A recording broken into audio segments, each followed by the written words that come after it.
First of all, good afternoon. Appreciate you guys and ladies being here. It's always refreshing when I have this opportunity to share time with you, to let you know, most of you, how much I really like you. And how much we appreciate the way you operate. You guys have a job to do, and we respect that, but we appreciate the way you do it with fairness and accuracy. And I think that's big. You know, going into year 7, wow. 7, wow. That's like for a coach, year 7 at a place, it's different. You kind of feel different, right? Like for sale signs, they like sometimes just pop up in your yard, right? They just like pop up. You got for sale signs in your garage. You don't even know why. But that hadn't happened here, and I'm as excited about our staff, about our team, about this program, about this city in year 7 as I was in year 1. And you know, time really flies when you're having fun. I say that to my wife all the time. We continue to add phenomenal people to this staff, right? From strength coaches to support personnel in academics, in our offensive and defensive analyst positions. We keep recruiting dynamic men from great families, and I think that's a big factor to the success that we've had over the years.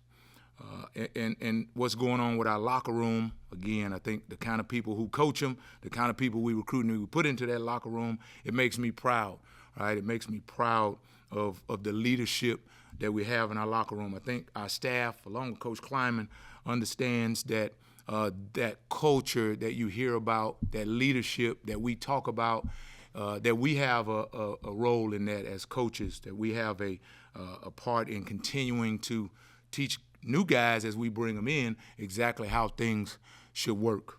I think our team, our program, we're in a special moment right now, and Coach Kleiman has talked about it to us as a staff, a moment where we understand, especially as a staff, I think our players are beginning to understand it, that this is a moment for us to take the next step, for us to move to the next level as a program. And what does that mean? That means that you win the games you're supposed to win, that you steal some games that nobody thinks that you can win, that you finish games, that you start fast in games, that you don't make mistakes at crucial times. And so, and it doesn't matter who's out there.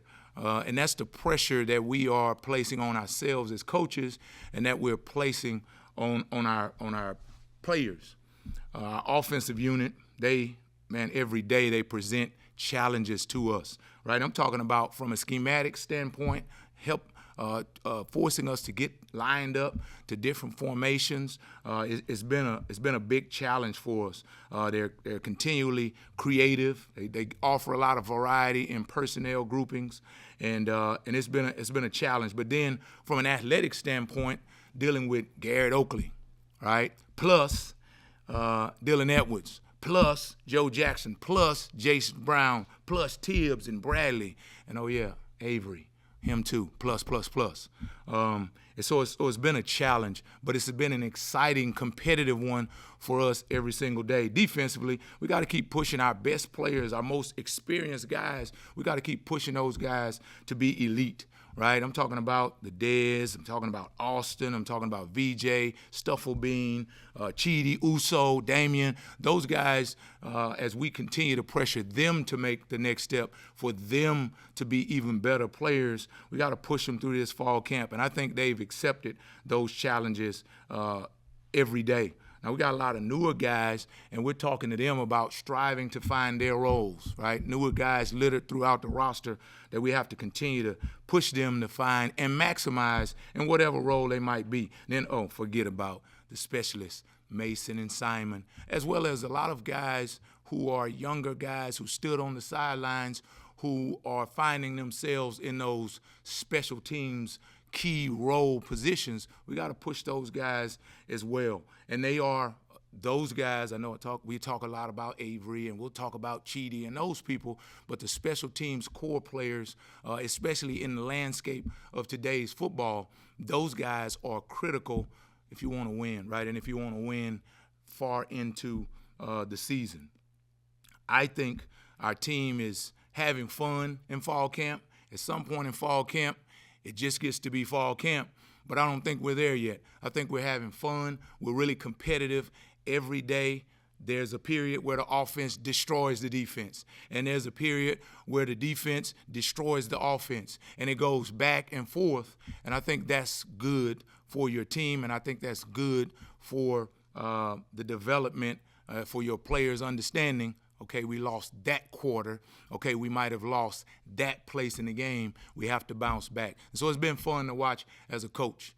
With all that, I'll take your questions.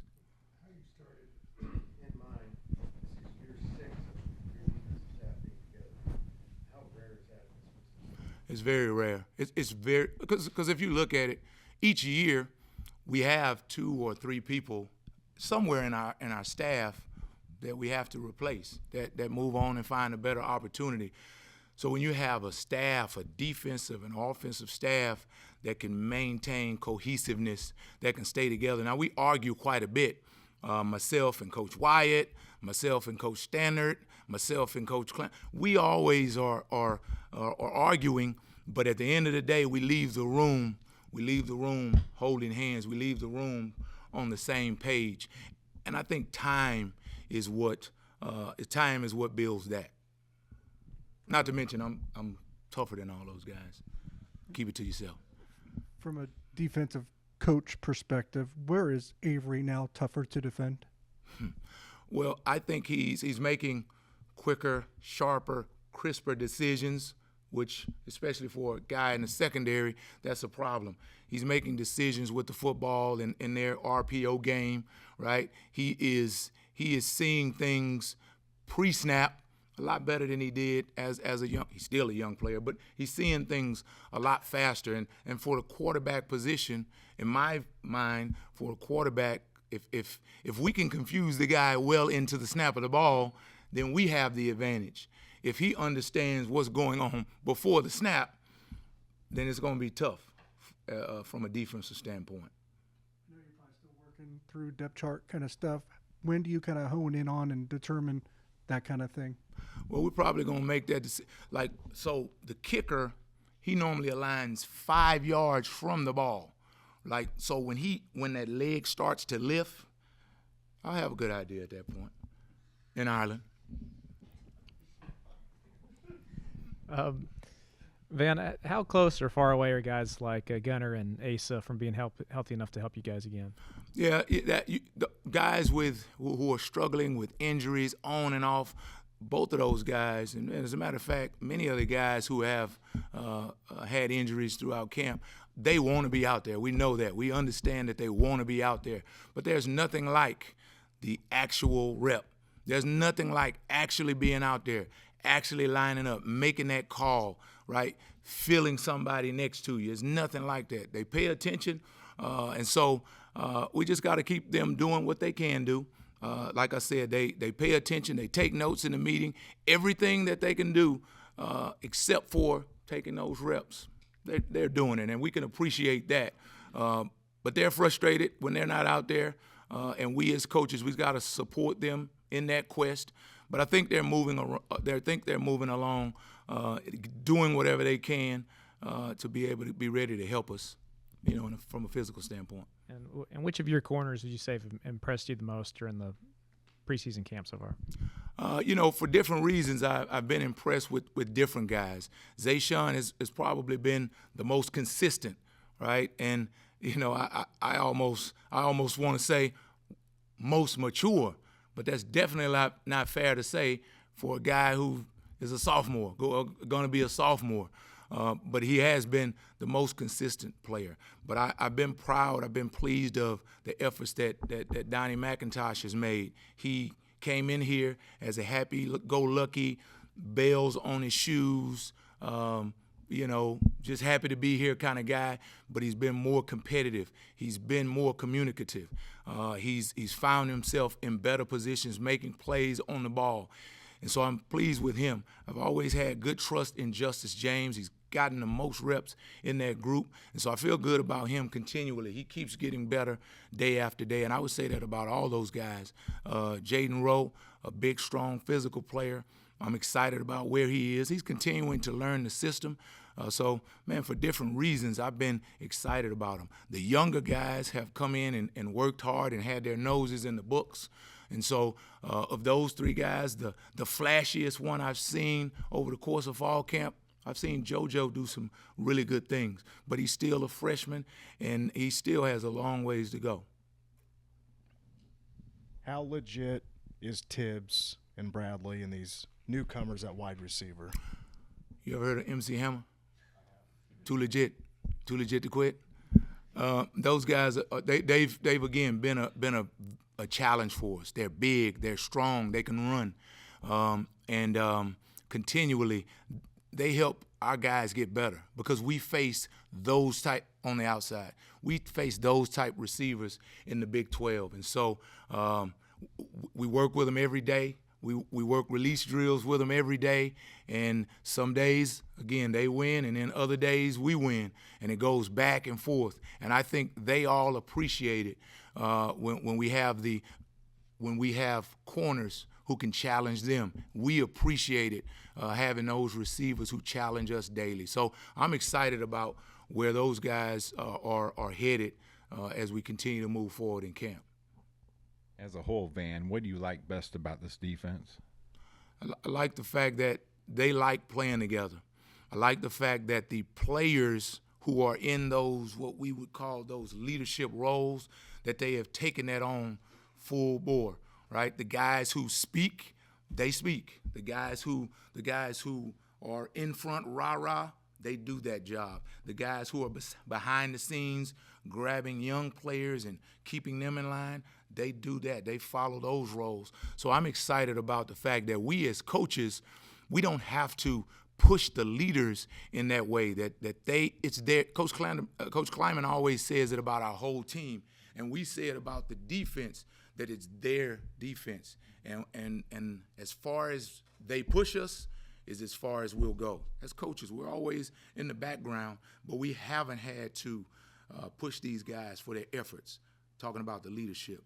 We hadn't had to push these guys for when it's not right to say something. And so that's what I'm most pleased about, because there's going to be adverse times. There are going to be situations where we're going to be down in a game defensively. We may not be playing well in the first quarter of a game.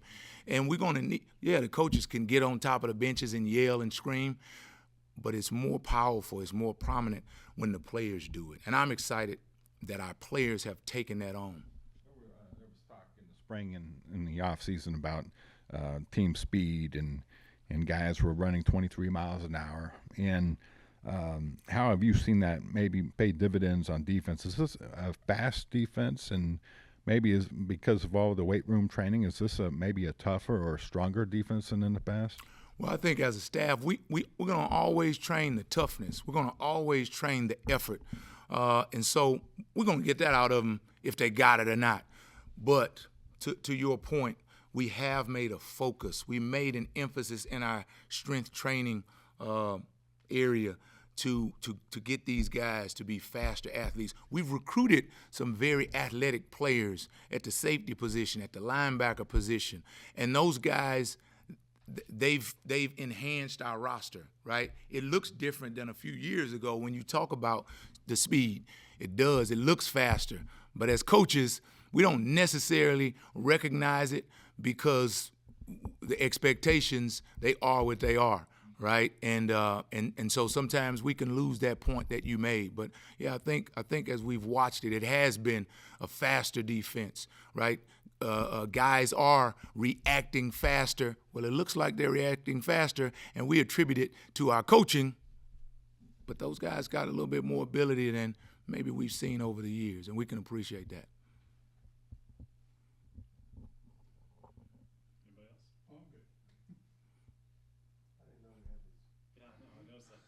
Well, those are for rent, so you're going to be paying for these? Is this Matt Wells' offense as potent as what it feels like? Yes, I can't come in here and give you a lot of information, and you guys get upset when I don't give you information. But I got the playbook. $25.95. It's yours. No, seriously, it has been a challenge. The things that they've done in terms of their personnel, right? They have young people on the offensive side of the ball from a skill standpoint. I didn't talk about the offensive line because, those guys, the Taylor Portiers, those guys have been mainstays for a minute. I think Portier has been here for at least 15 years. But the skill players are what I face every day, and they're very much a challenge, is where they put them and how they attack you and the speed at which they do it with.